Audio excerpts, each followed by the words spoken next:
संसद से पास गरीबों को 10% आरक्षण देने वाले संविधान संशोधन बिल को सुप्रीम कोर्ट में चुनौती दी गई है।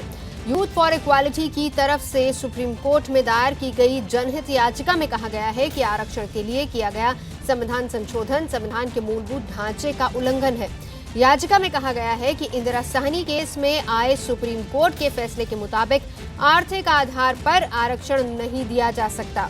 इतना ही नहीं, याचिका में यह भी कहा गया है कि आर्थिक आरक्षण को सिर्फ जनरल कैटेगरी तक सीमित नहीं रखा जा सकता है और सुप्रीम कोर्ट के पुराने फैसले के मुताबिक आरक्षण की सीमा में 50% से ज्यादा नहीं हो सकती है। एहतशाम हमारे सहयोगी जुड़ चुके इस वक्त। एहतशाम, जानना ये चाहेंगे क्योंकि इंदिरा साहनी केस की अगर बात की जाए तो नरसिम्हा राव की सरकार में वहां पर संकट पैदा हुआ था, जिस तरीके से इंदिरा साहनी ने कोर्ट में अपील डाली थी। अब इसके बाद जिस तरीके से आर्थिक आरक्षण की बात हो रही है और जो जनहित याचिका डाली गई है, क्या माना जाए, क्या ये आरक्षण मुमकिन हो पाएगा आगे या फिर नहीं?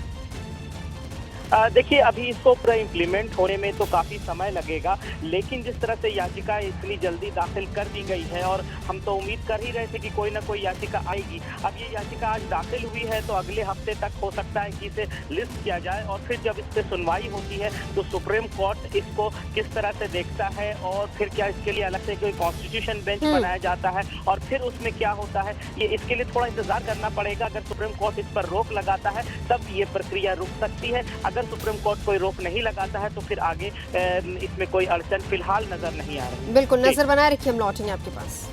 चारा घोटाले में सजा काट रहे लालू यादव को झारखंड हाईकोर्ट से एक बार फिर से झटका लगा है। झारखंड हाईकोर्ट ने लालू यादव की जमानत याचिका को खारिज कर दिया है। लालू यादव फिलहाल चारा घोटाले में सजा काट रहे हैं। लालू यादव ने गंभीर बीमारियों का हवाला देते हुए हाईकोर्ट से इलाज के लिए जमानत देने की अपील की थी। लालू यादव के लिए वरिष्ठ वकील कपिल सिब्बल ने भी कोर्ट में दलील रखी थी, लेकिन कोर्ट ने आज जमानत याचिका को खारिज कर दिया। चंद्रमोहन इस वक्त हमारे साथ जुड़ चुके हैं। चंद्रमोहन, जानना चाहेंगे कि सेहत का हवाला देते हुए याचिका दी गई थी, लेकिन क्या कहा कोर्ट ने? कोर्ट ने साफ तौर पर जब 4 जनवरी को सुनवाई हुई थी, जिसमें वरिष्ठ वकील कपिल सिब्बल वहां पहुंचकर लालू यादव की तरफ से दलील दिए थे, उसमें साफ तौर पर यह कहा गया था कि लालू यादव गंभीर बीमारी से पीड़ित हैं, जिसमें उनको किडनी, शुगर और हार्ट जैसी गंभीर बीमारियां हैं, जिसको लेकर उनको बेल दिया जाए। इसको लेकर उन्होंने बहस की थी, लेकिन कोर्ट ने आज अपने डिसीजन में साफ तौर पर यह कहा है कि लालू यादव सजा काट रहे हैं कोर्ट में और अभी जो उनका रिपोर्ट मेडिकल आया है वो ठीक चल रहा है। अगर वैसी जरूरत पड़ी तो लालू यादव को बेल दिया जाएगा, लेकिन जो अभी उनका सेहत है वो रिम्स का जो रिपोर्ट आया है उसमें साफ तौर पर यह कहा गया है कि लालू यादव अभी ठीक हैं। यही वजह है कि कोर्ट ने बेल को रिजेक्ट कर दिया है और साफ तौर पर यह कहा है कि लालू यादव अभी रांची रिम्स में भर्ती हैं और वहां पर उनका इलाज बिल्कुल ठीक ढंग से चल रहा है। अगर जरूरत पड़ी आगे तो फिर इस पर देखा जाएगा, लेकिन फिलहाल अभी लालू यादव अभी रिम्स में ही रहेंगे और वहीं पर उनका इलाज होगा। तो यही देखते हुए कोर्ट ने इस बेल को रिजेक्ट कर दिया। यानी रिम्स की रिपोर्ट को आधार बनाते हुए कोर्ट ने उस बेल एप्लीकेशन को रिजेक्ट किया है। नजर बना रखिए। अयोध्या केस में अगली सुनवाई 29 जनवरी को होगी।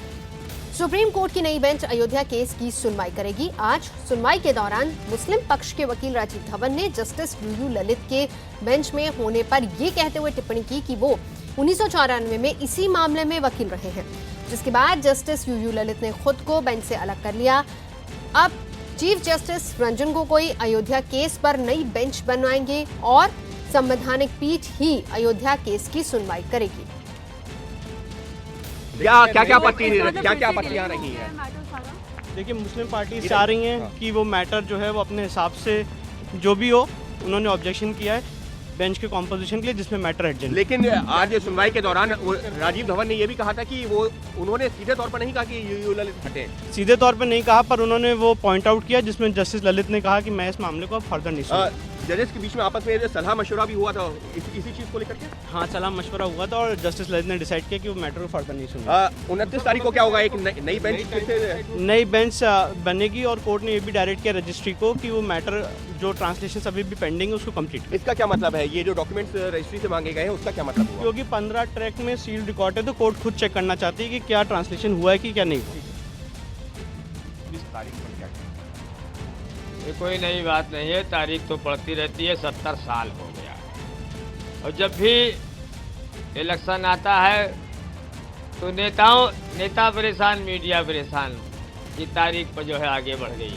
फैसला किसको करना है, हम तो फैसला को जो है कोर्ट को करना है, सबूत पक्षकार को पेश करना है, फैसला कोर्ट करे। पक्षकार कह रहा है कि हमको जो है पक्षकार कह रहा है, चाहे वो हिंदू पक्षकार हो चाहे मुसलमान, कि हम कोर्ट के का फैसला मानेंगे, फैसला होना चाहिए।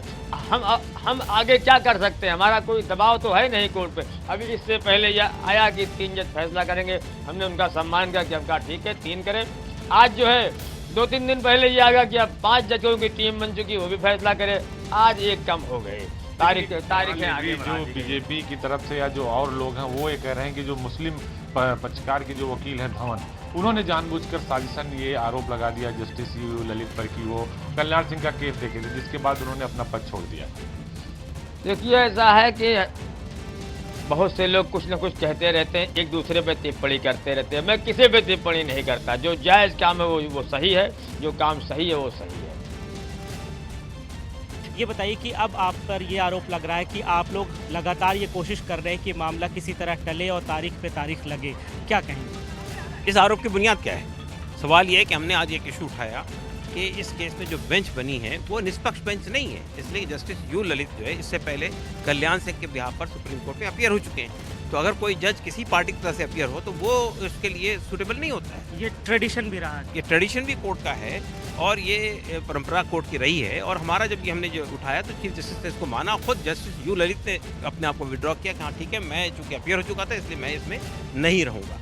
तो ये इसमें डिले करने वाली क्या बात है? भाई जो भी बेंच बने वो निष्पक्ष बेंच होनी चाहिए, सबके लिए एक्सेप्टेबल होनी चाहिए, तभी तो वो चलेगा केस। दूसरी बात ये भी कही जा रही है कि इस मामले की जल्द से जल्द इसका फैसला आना चाहिए। 2019 के जो लोकसभा चुनाव है उससे जोड़कर भी ये देखा जा रहा है। क्या आप भी चाहेंगे कि जल्द से जल्द इसका निपटारा हो जाए, उसको चुनाव से किसी तरह ना जोड़ा जाए?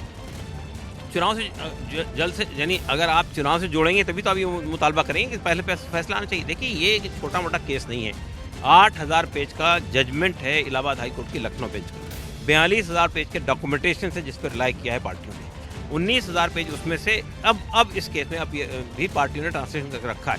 तो इतना छोटा केस नहीं है ये। और वहीं बीजेपी नेता बने कटियार ने अयोध्या केस में हो रही देरी पर नाराजगी जाहिर की है। कहा है कि राम मंदिर पर हालात विस्फोटक हो गए हैं और उसे अदालत संभाले।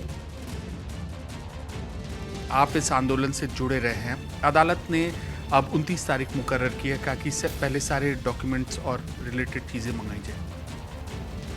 नहीं, तारीख पर तारीख अभी तो पढ़नी है जो हमको लग रहा है, क्योंकि लोग सारे जजेस कहेंगे हमको पढ़ने का मौका दिया जाए, हमको देखने का मौका दिया जाए। ये लंबा समय लगेगा। दिन प्रतिदिन की सुनवाई जो होनी चाहिए उसमें अड़ंगा है। अब अभी आज की तारीख थी, 10 तारीख है आज, और 29 तारीख की तारीख दे दी, तो अब इतने 19 दिन के लिए फिर बढ़ा दी, तो लंबा जा रहा। तो डे टू डे की हियरिंग हमको नहीं लगता करने वाले हैं। तो आप, लेकिन पीएम ने सर ये कहा है कि हम पहले कोर्ट से ये मामला क्लियर होगा, उसके बाद ही तब अध्यादेश के बारे में विचार किया जाएगा। नहीं, जब कोर्ट से निर्णय हो जाएगा तो फिर अध्यादेश का मतलब क्या रह गया? फिर तो कानून बनेगा जो बनना होगा, और भी जो उसकी आवश्यकता होगी वो बनेगा। इसके पहले तो चुनाव हो जाएगा। ऊँट किस करवट बैठेगा उसको कहना कठिन है, लेकिन ये बात सही है, नरेंद्र मोदी देश के प्रधानमंत्री बनेंगे, इसमें कोई दो राय नहीं। तो लेकिन जजों से हमारा आग्रह है कि जल्दी करें। देश की जनता राम भक्त व्याकुल है, और हर देश की जनता पूछ रही, छोटा बच्चा भी पूछ रहा राम मंदिर कब बनेगा। इस प्रकार का जागरण है। बहुत लोग आस लगाए हुए अपने शरीर को छोड़ गए, इस दुनिया में नहीं रहे। उनकी आत्मा की शांति के लिए भी आवश्यक है राम मंदिर बने। सर, चूंकि लीगल प्रोसीडिंग्स इस पूरे के पूरे मामले में चल रही है, तो आपके मुताबिक आप भी इस आंदोलन से जुड़े हुए हैं, एक आइडियल सिचुएशन क्या होनी चाहिए, आदर्श सिचुएशन क्या होनी चाहिए, प्रोसीडिंग्स क्या होनी चाहिए? नहीं, डे टू डे हियरिंग करें, यही आदर्श है। जो अगर अध्ययन भी करना है तो उसके लिए भी किसी का ट्रांसलेट करना पड़ेगा, साहित्य को ट्रांसलेशन के लिए भी इनको आवश्यकता हो सकती है। विभिन्न भाषाओं में, हिंदी में है, इंग्लिश में है, कुछ और गुरुमुखी में है, कई भाषाओं में वो सारे डॉक्यूमेंट्स हैं, कई बक्से हैं, उनमें सब भरे पड़े हैं, उनका सबको अध्ययन करना है। तो तारीख तो लगेगी, लेकिन उस तारीख के लिए लंबी तारीख मत